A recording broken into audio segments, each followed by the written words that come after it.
सोचो, अगर दो ट्रेडर है जिसमें से एक ट्रेडर घंटों स्पेंड कर देता है बैलेंस शीट रीड करने में, इनकम स्टेटमेंट रीड करने में और बाकी सारी चीज़ें करने में। वहीं पर दूसरा ट्रेडर है जो सिर्फ चार्ट देखकर अपना पॉइंट ऑफ व्यू बनाता है और समझता है कि मार्केट में अभी ट्रेंड कैसा जा सकता है। तो आपको क्या लगता है कि इन दोनों ट्रेडर में से कौन सबसे जल्दी अपनी एंट्री और एग्जिट प्लान कर सकता है? आप सोचो। देखो, ये है ताकत टेक्निकल एनालिसिस की। टेक्निकल एनालिसिस में जो आपको ट्रेडिंग के लिए जितना जल्दी आपको एंट्री एग्जिट प्लान करना है, उसके लिए आपको हेल्प करता है। जो आपको जो स्पीड चाहिए होती है उसके लिए आपको टेक्निकल एनालिसिस आपको हेल्प करता है। चाहे फिर आप वो इंट्राडे ट्रेडिंग कर रहे हो, स्विंग ट्रेडिंग कर रहे हो, स्कैल्पिंग कर रहे हो, तो आपको उसके लिए टेक्निकल एनालिसिस काम करता है। देखो, अभी टेक्निकल एनालिसिस तो बहुत ही ज़्यादा इंपॉर्टेंट चीज़ है, स्पेशली अगर आप सिर्फ ट्रेडिंग करते हो, अगर आप इन्वेस्टिंग नहीं करते हो, तो आप ट्रेडिंग करते हो तो सिर्फ आपको टेक्निकल एनालिसिस आपके लिए बहुत ज़्यादा इंपॉर्टेंट हो जाता है। लेकिन प्रॉब्लम यह है कि 80 to 90% लोगों को टेक्निकल एनालिसिस इंपॉर्टेंट है ये पता है, बट टेक्निकल एनालिसिस करते कैसे वो बिल्कुल भी नहीं पता है। तो इसलिए मैंने क्या किया हो, मैंने अभी एक ये वीडियो की मैं सीरीज़ लेके आ रहा हूँ टेक्निकल एनालिसिस के ऊपर, जिसमें से पहली वीडियो है। इसके अंदर हम लोग बेसिक्स के बारे में समझेंगे और आने वाले वीडियो में हम लोग और भी सारे कॉन्सेप्ट को समझेंगे। टोटल 8 से 10 वीडियो रहेगी। तो अगर आपको ये सीरीज थोड़ी भी पसंद आएगी, ये वीडियो पसंद आएगी, तो वीडियो को लाइक कर देना, चैनल को सब्सक्राइब कर देना और कमेंट करके बताना कि आपको इसके अंदर क्या अच्छा लगा, क्या नहीं लगा और कौन से पॉइंट्स को मुझे आगे चल के इंक्लूड करना चाहिए। अगर आपको कुछ डाउट्स हो तो आप वो भी कमेंट करके बता सकते हो। तो चलिए, सबसे पहले हम लोग बढ़ते हैं कि टेक्निकल एनालिसिस क्या है। टेक्निकल एनालिसिस का सिंपल सिंपल मतलब क्या होता है कि देखो, चार्ट्स पे ना आपको कैंडल स्टिक्स मिलती है, आपको वॉल्यूम्स मिलता है, आपको चार्ट पैटर्न मिलता है। ठीक है, अभी कैंडल स्टिक का एक अलग तरीके से पैटर्न होता है, चार्ट का एक अलग तरीके से पैटर्न होता है। फिर हम लोग को इंडिकेटर्स दिखते हैं। अभी अगर मैं इंडिकेटर्स को हटा दूं, मैं वॉल्यूम्स को हटा दूं, अगर मैं सिर्फ एक कैंडल स्टिक के हिसाब से बात करूं, तो अगर आप कैंडल स्टिक का लॉजिक आप समझोगे ना, तो आपको समझ में आएगा कि एक कैंडल आपको बता रही है कि इस टाइम पे मार्केट का डायरेक्शन कैसा चल रहा है। बायर्स ज़्यादा हावी हो रहे हैं मार्केट पर कि सेलर्स हावी हो रहे हैं। उस हिसाब से आप आपका ट्रेड प्लान कर सकते हो। आपको मार्केट से बात करना आना चाहिए।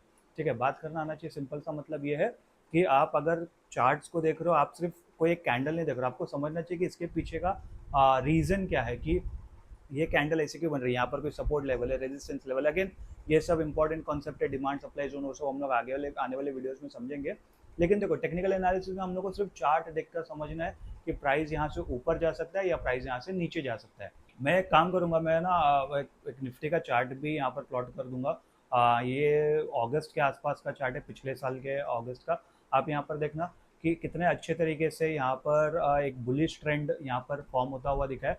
और जैसे ही ट्रेंड लाइन ब्रेक हुई है, वहीं पर एग्जैक्टली फिर उसके बाद सेलिंग भी आई है। हम लोग को ये तो समझ भी गया कि टेक्निकल एनालिसिस होता क्या है। ठीक है, बेसिकली चार्ट्स की स्टडी करना होता है टेक्निकल एनालिसिस। बट ट्रेडर्स या जो भी बड़े बड़े ट्रेडर्स है, काफ़ी सारे इन्वेस्टर्स है, वो लोग टेक्निकल एनालिसिस करते ही क्यों है? देखो, सबसे पहले तो इस पर आपको रियल टाइम डेटा मिल जाता है। अभी अगर मैं 9:15 बजे मार्केट ओपन हुआ है, तो एग्जैक्टली 9:15 बजे, 9:20 को, 9:30 बजे एग्जैक्टली मार्केट में क्या चल रहा है, वो मुझे एकदम रियल टाइम डेटा मिलता है। मुझे कोई क्वार्टरली रिपोर्ट या बैलेंस शीट जैसे हर 6 महीने में अपडेट होती है, मुझे एनुअल रिपोर्ट हो सबका कुछ वेट करने की जरूरत नहीं। मुझे आज के आज, अभी के अभी मालूम पड़ रहा है कि मार्केट में क्या चल रहा है। सबसे पहली बात तो वो रियल टाइम डेटा मिल जाता है। दूसरी बात, हम लोग को इसमें ना ये भी मालूम पड़ जाता है कि ओवरऑल मार्केट का सेंटिमेंट क्या चल रहा है। देखो, अभी है ना, टेक्निकल एनालिसिस में ना हम लोग को एक चीज़ का समझना चाहिए यहाँ पर कि जो आपका जो चार्ट है, उससे देख के आप फ्यूचर को प्रिडिक्ट नहीं कर सकते। आप ये नहीं सोच सकते कि यहाँ से अगर मान लो XYZ लेवल ब्रेक हो जाएगा, तो यहाँ से मार्केट नीचे ही जाएगा 101%। ऐसा नहीं होता है। ठीक है, या अगर XYZ लेवल ब्रेक होगा तो यहाँ से मार्केट ऊपर ही चला जाएगा, ऐसा बिल्कुल भी नहीं होता। अगर ऐसा फ्यूचर प्रिडिक्ट करना होता तो फिर हर कोई टेक्निकल एनालिसिस ही करता, कोई फंडामेंटल एनालिसिस नहीं करता।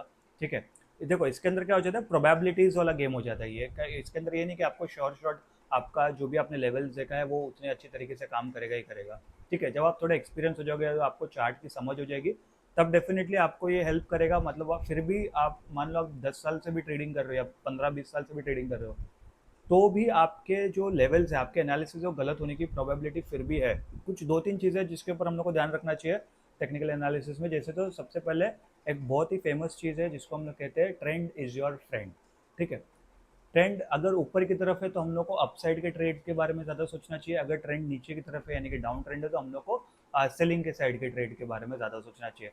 और अगर ट्रेंड साइडवेज है यानी कि चॉपी मार्केट है, तो हम लोग को ज़्यादातर, स्पेशली अगर आप न्यू ट्रेडर हो या बिगिनर ट्रेडर हो, तो आपको मार्केट से दूर रहना चाहिए। देखो मैं हमेशा एक चीज़ कहता हूँ कि मार्केट में वो सर्वाइव करता है जिसको ये पता है कि मुझे ट्रेड कब नहीं लेना है। अभी देखो टेक्निकल एनालिसिस में ना जैसे मैंने आपके साथ एक ट्रेडर्स चेकलिस्ट का एक वीडियो मैंने शेयर करा था, और मैं आपको इधर यहाँ पर वीडियो का वो लिंक दे दूंगा, या ऊपर आपको आई कार्ड पे आ जाएगा, नीचे डिस्क्रिप्शन में आ जाएगा लिंक, आप वो जाके एक बार देख लेना। तो टेक्निकल एनालिसिस के लिए मैं ना एक चीट शीट कह सकते हैं, चेकलिस्ट कह सकते हैं। अभी टेक्निकल एनालिसिस या प्राइस एक्शन या इनफैक्ट फंडामेंटल एनालिसिस, कोई भी चीज़ को ना हम लोग सिर्फ एक ही पैरामीटर पर जज नहीं कर सकते। ठीक है, हमेशा हम लोग को 3-4 चीज़ों का कॉम्बिनेशन बनाना पड़ता है। कहने का मतलब क्या है, जैसे फॉर एग्जांपल आप कैंडल स्टिक देख रहे हो, आप चार्ट पैटर्न देख रहे हो, आप इंडिकेटर देख रहे हो, आप वॉल्यूम देख रहे हो, ये सब चीज़ को आप मिला के जो फिर समझोगे कि फॉर एग्जांपल मान लो कि यहाँ पर एक inverted head and shoulder pattern बन रहा है। ठीक है, अगेन जो भी पैटर्न्स है ये सब मैं आने वाले वीडियोस में डिस्कस करूंगा, चार्ट पैटर्न और कैंडल स्टिक पैटर्न, पर जिसको थोड़ा बहुत भी पता है उसको ये समझ में आ जाएगा। Inverted head and shoulder pattern मान लो बन रहा है यहाँ पर से, और फिर मैंने एक इंपॉर्टेंट रेजिस्टेंस ब्रेक करा, फिबोनाची के हिसाब से मैंने एक इंपॉर्टेंट रेजिस्टेंस ब्रेक करा है, मैंने एक इंपॉर्टेंट मूविंग एवरेज ब्रेक करा है उसी टाइम पर, और फिर वहाँ पर एक मारूबुजू कैंडल बन गया अच्छे वॉल्यूम्स के साथ। तो यहाँ पर मुझे मल्टीपल कंफर्मेशन मिल रहा है कि यहाँ से मार्केट बुलिश जा सकता है। तो यहाँ पर मैं बहुत ज़्यादा कॉन्फिडेंटली ट्रेड ले सकता हूँ। ठीक है, क्योंकि यहाँ पर मुझे मल्टीपल कंफर्मेशन है। वहीं पर अगर मैं सिर्फ चार्ट पैटर्न के हिसाब से जाऊँ, बट अगर मुझे ओवरऑल मार्केट अगर दिख रहा है कि नहीं अभी भी मुझे क्या कहते हैं ट्रेंड लाइन का रेजिस्टेंस मिल रहा है, या मूविंग एवरेज का रेजिस्टेंस मिल रहा है, या फिर जहाँ पर ब्रेकआउट हो रहा है वहाँ पर वॉल्यूम्स मुझे ज़्यादा सपोर्ट नहीं कर रहे हैं, तो वहाँ पर मैं इतना ज़्यादा कॉन्फिडेंटली ट्रेड नहीं कर सकता। क्यों? क्योंकि मेरे पास सिर्फ एक ही कन्फर्मेशन है, वो है चार्ट पैटर्न का। बट जो पहले वाला एग्जाम्पल था वहाँ पर मेरे पास 3 से 4 कन्फर्मेशन थी, तो वहाँ पर मैं थोड़ा ज़्यादा कॉन्फिडेंटली ट्रेड कर सकता हूँ। तो हम लोग को ये चीज़ें भी सोचनी चाहिए कि 3-4 चीज़ें एक साथ कंबाइन करके जब हम लोग ट्रेड करेंगे ना, तो हम लोग के लिए ज़्यादा बेनिफिशियल होगा। और इसीलिए मैं आप लोगों को कह रहा हूँ कि अगर आप चैनल को सब्सक्राइब करोगे तो मेरी जो आने वाली वीडियोज़ है उसका आपको नोटिफिकेशन मिल जाएगा, तो आप वो वीडियोस देख सकते हो। आपका जो भी लर्निंग्स आप उसका पॉइंट बना के आप खुद के लिए आपकी ट्रेडिंग स्ट्रैटेजी भी बना सकते हो। देखो ट्रेडिंग स्ट्रैटेजी बनाना ना बहुत सिंपल है। मैं चाहिए तो आपके लिए ट्रेडिंग स्ट्रैटेजी वाला भी एक वीडियो लेके आ जाऊंगा कि मेरी ट्रेडिंग स्ट्रैटेजी या ट्रेडिंग सेटअप कैसा है। आप कमेंट करके बता देना ट्रेडिंग सेटअप या ट्रेडिंग स्ट्रैटेजी ऐसा कुछ, मैं उसके लिए भी वीडियो लेके आ जाऊंगा। बट पहले ये पूरी सीरीज हम लोग कंप्लीट करेंगे, उसके बाद मैं वो वाला वीडियो लेके आऊंगा। क्योंकि अगर जब ये पूरी सीरीज खत्म हो जाएगी ना, तो आप खुद ही आपकी एक स्ट्रैटेजी बना लोगे, इसकी मुझे पूरी गारंटी है। देखो अभी हर एक चीज़ का ना प्रोज और कॉन्स होता है। अभी जैसे टेक्निकल एनालिसिस में प्रोज क्या है कि आपको स्पीड मिल जाती है। ठीक है, फंडामेंटल एनालिसिस में कैसे आपको क्वार्टरली रिपोर्ट का वेट करना है, आपको बैलेंस शीट का वेट करना है, आपको कैश फ्लो स्टेटमेंट उस सब का वेट करना है, और भी दूसरे सारे रेशियोज है उन सब का वेट करना है। टेक्निकल एनालिसिस में कैसे आपको फटफट मतलब रियल टाइम डेटा मिल जाता है, आपको मार्केट का सेंटिमेंट मिल जाता है, वहाँ पर आप फटफट ट्रेड एग्जीक्यूट कर सकते हो। लेकिन वहीं पर है ना हर एक चीज़ का कॉन्स भी हो जाता है। ठीक है, तो टेक्निकल एनालिसिस में कॉन्स क्या है कि या उसकी डिसएडवांटेजेस क्या है। जो चार्ट आपको दिख रहा है वही चार्ट सबको भी दिख रहा है। करेक्ट, मतलब जो चार्ट आप देख रहे हो निफ्टी का, मान लो आप चार्ट देख रहे हो द 15 मिनट्स टाइम फ्रेम पर, और मैं भी 15 मिनट्स टाइम फ्रेम पर चार्ट देख रहा हूँ। अगर आपको यहाँ पर डब्ल्यू पैटर्न दिख रहा है तो मुझे भी डब्ल्यू पैटर्न दिख रहा है। तो आप में और मेरे में फ़र्क क्या है? ठीक है, तो यहाँ पर डिफ्रेंशिएट क्रिएट करने में ना सिर्फ दो चीज़ काम आती है। पहला है डिसिप्लिन, कि आप कितने डिसिप्लिन तरीके से आप वेट कर रहे हो मार्केट में, और कब जब एंट्री का टाइम आ रहा है तभी आप एंट्री कर रहे हो, या अगर आपको एंट्री का टाइम नहीं रहा तब तक आप खुद को पेशेंटली वेट कर रहे हो, मार्केट के बाहर वेट कर रहे हो, और उसके बाद ही आप एंट्री ले रहे हो। सबसे पहले तो वो एक चीज़ काम आएगी। और दूसरा मोस्ट इंपॉर्टेंट चीज़ होता है आपका रिस्क मैनेजमेंट।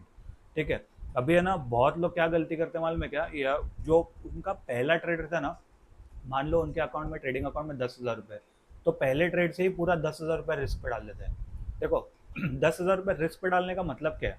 अभी मैं ये नहीं कह रहा कि आप 10,000 से ट्रेड नहीं कर सकते हो। 10,000 से आपने ट्रेड कर लिया, बट जो आपका स्टॉप लॉस रहता है ना, वो आपका मैक्सिमम 300-400 रुपये होना चाहिए। कुछ लोग क्या करते हैं, या तो लोग स्टॉप लॉस डालते नहीं, या तो स्टॉप लॉस ऐसा डालेंगे कि अगर वो स्टॉप लॉस हिट होगा तो आपके अकाउंट से 6-7 हज़ार रुपये डिडक्ट हो जाएंगे। तो उसमें तो आपका 60-70% कैपिटल वाइप आउट हो गया। तो इसमें तो आपका रिस्क मैनेजमेंट है ही नहीं, ये तो आप बेवकूफ़ी कर रहे हो ना। तो यहाँ पर हम लोग को ये चीज़ समझना चाहिए कि आपको डिसिप्लिन होना चाहिए, और आपको आपका रिस्क मैनेजमेंट पता होना चाहिए। जो भी आप रिस्क मैनेजमेंट प्लान करोगे उसके हिसाब से अगर आप ट्रेड करोगे तो आप लंबे समय तक मार्केट में टिक पाओगे।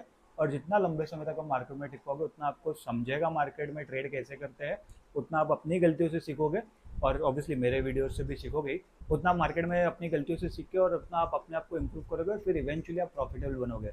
देखो जितने भी ट्रेडर लोग आज मार्केट में जिनको भी आप देखते हो, ठीक है, हर एक ट्रेडर ने ना मतलब स्टार्टिंग में लॉस किया ही है, क्योंकि वो जर्नी ही है। आपको पहले लॉस करना ही पड़ेगा, फिर आप सीखोगे, फिर आप अपनी स्ट्रैटेजी बनाओगे, फिर आप समझोगे कब ट्रेड करना है, कब ट्रेड नहीं करना है। वो सब चीज़ें समझने के बाद 1-2 साल तो आपका इसके अंदर जाना ही जाना है। हाँ, बट अगर आप स्टार्टिंग से ही कुछ आपका प्लान्स बना लोगे, ये सब कर लोगे, थोड़ा डिसिप्लिन रहोगे, रिस्क मैनेजमेंट वो सब करोगे, तो इससे आपकी जो जर्नी है, जो लॉस वाली जर्नी, जो 2 साल की जर्नी, उसको आप कम करके 6 महीने कर सकते हो, और 6 महीने बाद आप प्रॉफिटेबल बन सकते हो। स्टार्टिंग के 1-2 हफ्ते तो कोई भी फ्लूक में प्रॉफिट बना लेता है और उसको लगता है कि अपन ही भगवान है और हमने तो क्रैक कर दिया ट्रेडिंग मार्केट या स्टॉक मार्केट। ऐसा नहीं है, ऐसा बिल्कुल भी नहीं है, और शायद ऐसा आगे भी चल के नहीं होगा, चाहे एआई कितना भी एडवांस हो जाए। मुझे नहीं लगता कि मार्केट में इतना फुल प्रूफ कॉन्सेप्ट आएगा कि आपके 100% ट्रेड सक्सेसफुल होंगे। तो यही था गाइस हमारे आज के वीडियो में कि टेक्निकल एनालिसिस क्या है, क्यों ट्रेडर्स इसको यूज़ करते हैं, इसके लिमिटेशंस क्या है, और हम लोग को और कौन सी चीज़ों के बारे में ध्यान रखना चाहिए। बट जैसे कि मैंने कहा, ये जस्ट पहला वीडियो है, बहुत ही बेसिक इन्फॉर्मेशन है, बट जो आने वाले वीडियोज़ है उसके अंदर एकदम प्रॉपर मिर्च मसाला होगा, कि प्रॉपर आपको जो लर्निंग्स चाहिए कि कैंडल स्टिक पैटर्न को किस तरीके से रीड किया जाता है, चार्ट पैटर्न को किस तरीके से रीड किया जाता है, वॉल्यूम्स को कैसे समझा जाता है, इंडिकेटर्स को कैसे समझा जाता है, कब हमको कौन से इंडिकेटर्स यूज़ करने चाहिए, कब कौन से चार्ट पैटर्न पे ध्यान देना चाहिए, ये सब कुछ समझेंगे हम लोग आने वाले वीडियोज़ में। आई होप गाइस आप लोगों को वीडियो पसंद आया होगा। वीडियो अगर पसंद आया होगा तो वीडियो को लाइक कर देना, चैनल को सब्सक्राइब कर देना, नोटिफिकेशन घंटी जरूर दबा देना। मैं मिलूंगा आपसे अगले वीडियो में, तब तक के लिए गुड बाय।